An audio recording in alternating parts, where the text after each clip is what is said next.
Welcome back to part 2 of our conversation with Brandon Dempsey, where he tells us why you shouldn't ride beyond your limits, in addition to the similarities between the Ironman competition and running your business.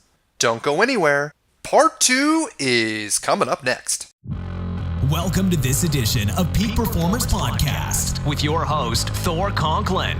Thor will be sharing the necessary tools, strategies, and psychology you'll need to become a peak performer in any area of your life or business. Thor Conklin here. We give you the tricks, the tips, the tools, the strategy, the technology, and the psychology peak performers use in order to get more done and execute at the highest level. If you know what to do but struggle with getting it all done, or simply want to raise your game to the next level, this podcast is for you. Sit back and enjoy.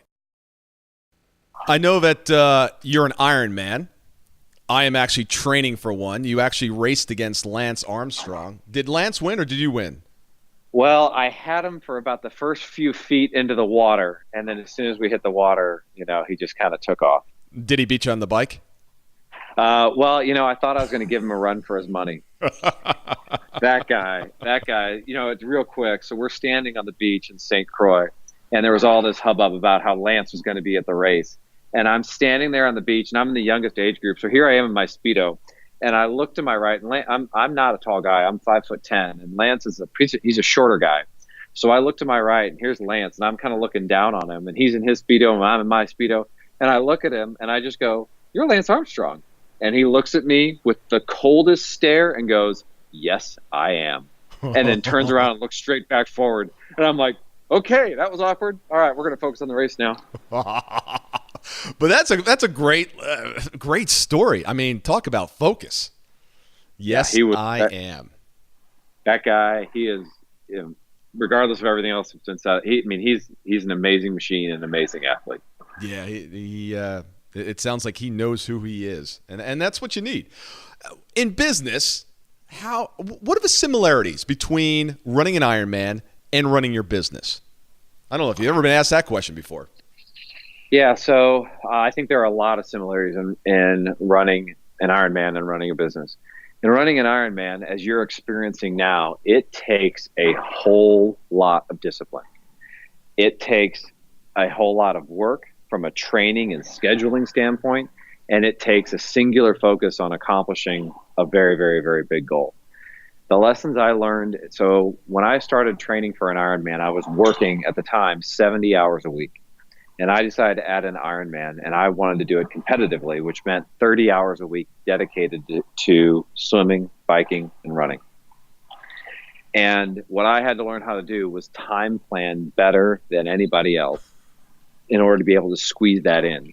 And what I found is that the amount of time planning and strategic planning I did for how I was going to do my training for Ironman, when I started applying that discipline to my business of how I was going to prospect, how much time I was going to spend with my leadership team, how much time I was going to allow myself working on client work, it really started forcing me to track my time and not just dilly-dally on the web with videos and not just sit around and hang out in the break room. And suddenly that discipline, our business, I'll tell you, there's a direct correlation with our profitability and our growth of our business when myself and my business partner got that focus just like an Ironman. Interesting. Now, did your business partner also compete? He did not do an Ironman. He did a marathon. And I will tell you that the discipline that we put in place to say no was a big part.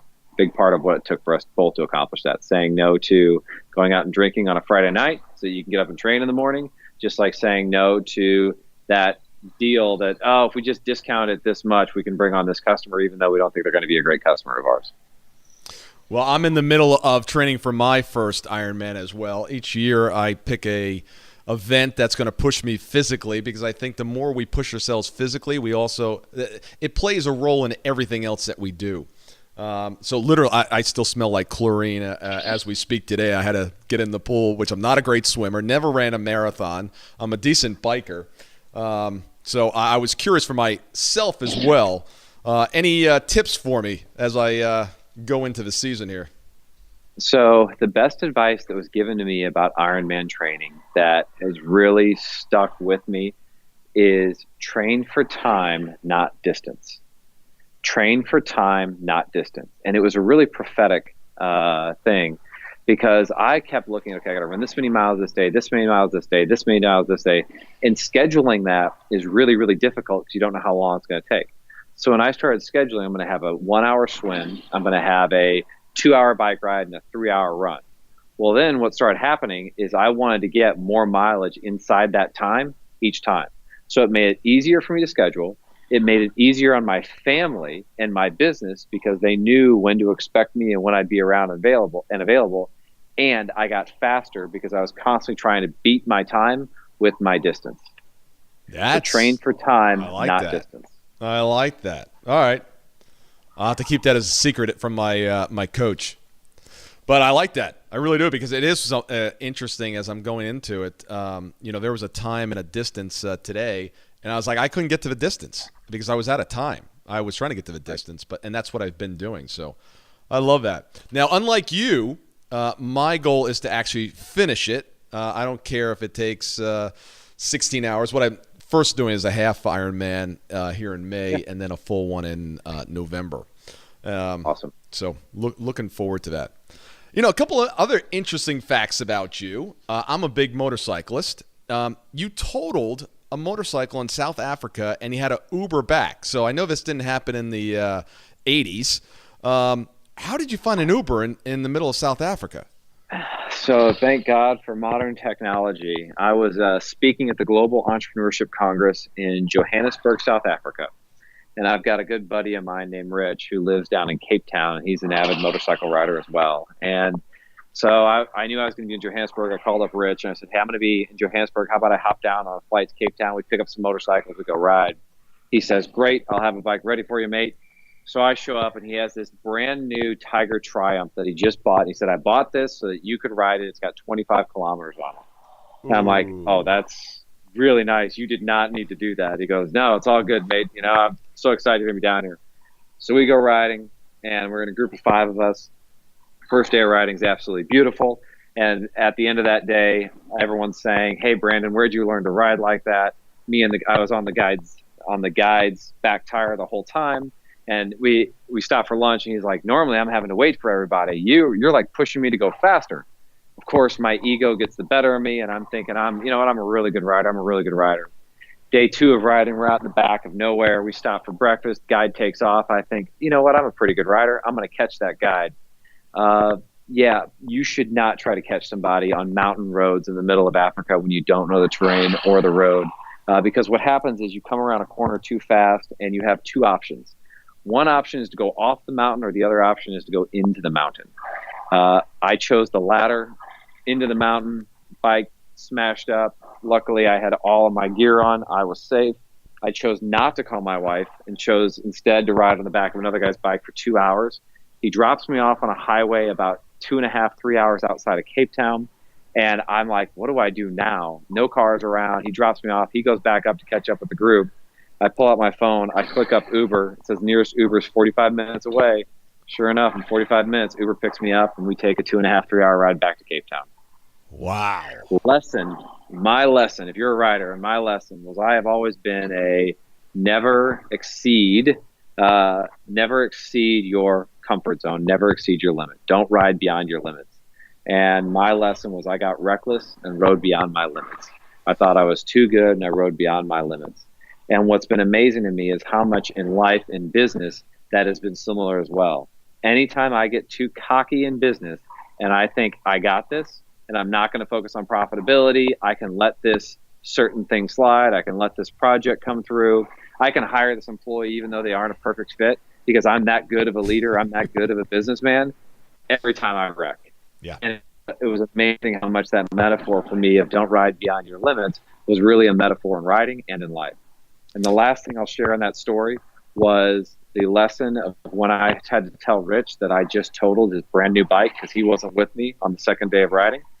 And he said, mate, it is a lot easier to replace a motorcycle than it is a friend. I'm glad you're okay. Wow. I used to teach snow skiing, and it never failed. The most accidents, the most injuries occur right at the last run. It's when you're most tired, you're not focused, and you're trying to do some things that your body just isn't ready to do. And that's when people get hurt. So, yep. Love that. Now, the next question, you came up with this question. You put it out there. I've never seen this actually stated like this, but I've got to ask. Financially independent at 16?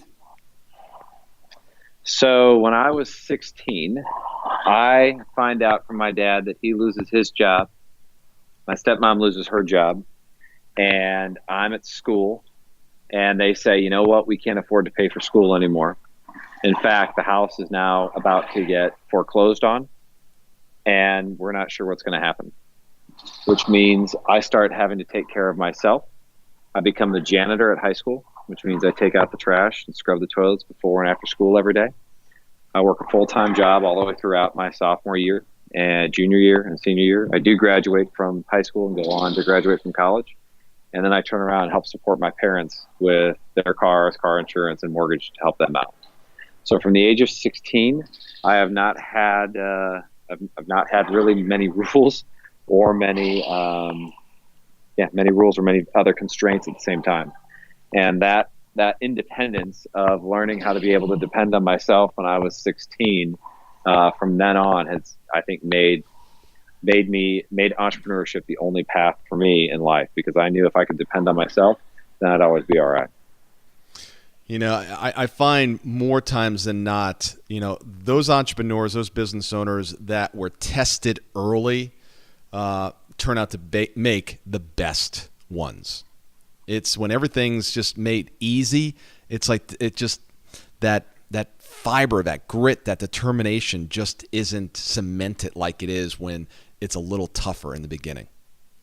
Yep. There are so many people that say they want to be entrepreneurs, and I tell them I'm going to do my best to talk you out of it. Because if I can talk you out of it, you really aren't going to make it. Yeah, exactly. If you're not getting the results you want and need, I guarantee no one's holding you accountable. Now, let's face it. Who really wants to be held accountable? Not me, right? Nobody. Why would you want to be held accountable?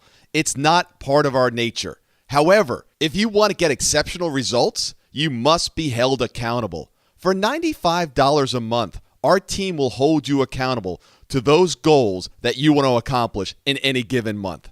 If you don't like it, ask for your money back.